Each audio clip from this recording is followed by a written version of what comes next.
നമസ്തേ പ്രിയമുള്ള പ്രേക്ഷകരെ, നാം ഇവിടെ ചർച്ച ചെയ്യുന്ന ജ്യോതിഷം നിങ്ങളുടെ നാളെയിൽ നാം ചർച്ച ചെയ്യുന്നത് നാളെ 2026 ജൂൺ മാസം 12-ാം തീയതി, അതായത് 1201 ഇടവ മാസം 29-ാം തീയതി വെള്ളിയാഴ്ച.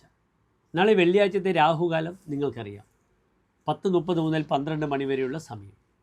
നാളത്തെ സൂര്യോദയം കാലത്ത് തൃശ്ശൂരിൽ 6:04, അസ്തമയം വൈകിട്ട് 6:42. നാളത്തെ തിഥി കറുത്തപക്ഷത്തിലെ ദുർബലമായ ദ്വാദശി തിഥിയാണ്. ചന്ദ്രൻ വളരെ ദുർബലമായി അമാവാസ്യയോട് അടുത്തുകൊണ്ടിരിക്കുന്നു. നാളത്തെ നക്ഷത്രമാണെങ്കിൽ ഭരണി നക്ഷത്രമാണ്. ഒരു ശുഭകാര്യങ്ങൾക്ക് നാം സ്വീകരിക്കാത്ത നക്ഷത്രമാകുന്നു ഭരണി നക്ഷത്രം. യമരുദ്രാഹി മുപ്പൂരം തൃക്കേട്ട് ഇവ 7 നാൾ വിതക്കിൽ വെളിയാ ഭൂമോ യാത്ര പോകിലവൻ വരാ. യാത്ര പോയാൽ തിരിച്ചു വരാത്ത, വിത്തിട്ടാൽ പൊടിക്കാത്ത, ഒരു സംരംഭത്തിന് തുനിഞ്ഞിറങ്ങിയാൽ ഒരു പൂർണ്ണതയുമില്ലാത്ത നക്ഷത്രങ്ങളാണ് മേൽപ്പറഞ്ഞ നക്ഷത്രങ്ങൾ. നാളത്തെ ദിനം ഒരു ശുഭകാര്യത്തിനും അനുകൂലമായ ദിനമല്ല എന്നറിയുക. മുഹൂർത്തവുമില്ല. നാളെ എൻ്റെ പ്രിയപ്പെട്ട പ്രേക്ഷകർക്ക് നാളെ വെള്ളിയാഴ്ചയാണ്, ഭരണി നക്ഷത്രമാണ്. ദേവി പ്രീതിക്ക് ഏറ്റവും നല്ല ദിവസമാണ്.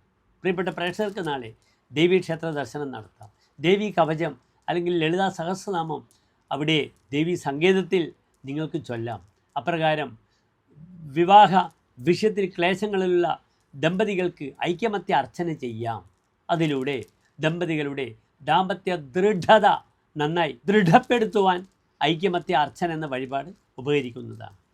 അപ്രകാരം സുമംഗലികളാകാൻ ആഗ്രഹിക്കുന്ന യുവതി യുവാക്കൾ, വിവാഹത്തിന് ആഗ്രഹിക്കുന്നവർക്ക് എന്ത് ചെയ്യാം? അവരുടെ പേരിൽ നാളെ സ്വയംവര അർച്ചന ചെയ്യാം. നാളെ വെള്ളിയാഴ്ച ഗർഭിണികളും നാൽക്കാലികളും സഞ്ചരിക്കാൻ പാടില്ലാത്ത ദിനമാണ്. അതിനാൽ മൊത്തത്തിൽ നാളത്തെ ദിനം ഒരു അശുഭ ദിനമാണെന്നറിയുക. എൻ്റെ പ്രിയപ്പെട്ട പ്രേക്ഷകർക്ക് ഒഴിച്ചു കൂടാൻ പറ്റാത്ത വല്ല ചടങ്ങുകളുണ്ടെങ്കിൽ 1:15 മുതൽ 2 മണി വരെയുള്ള സമയം ഒഴിച്ചുകൂടാൻ പറ്റാത്തതാണെങ്കിൽ മാത്രം സമയം കണ്ടെത്തുക. നന്ദി, നമസ്തേ.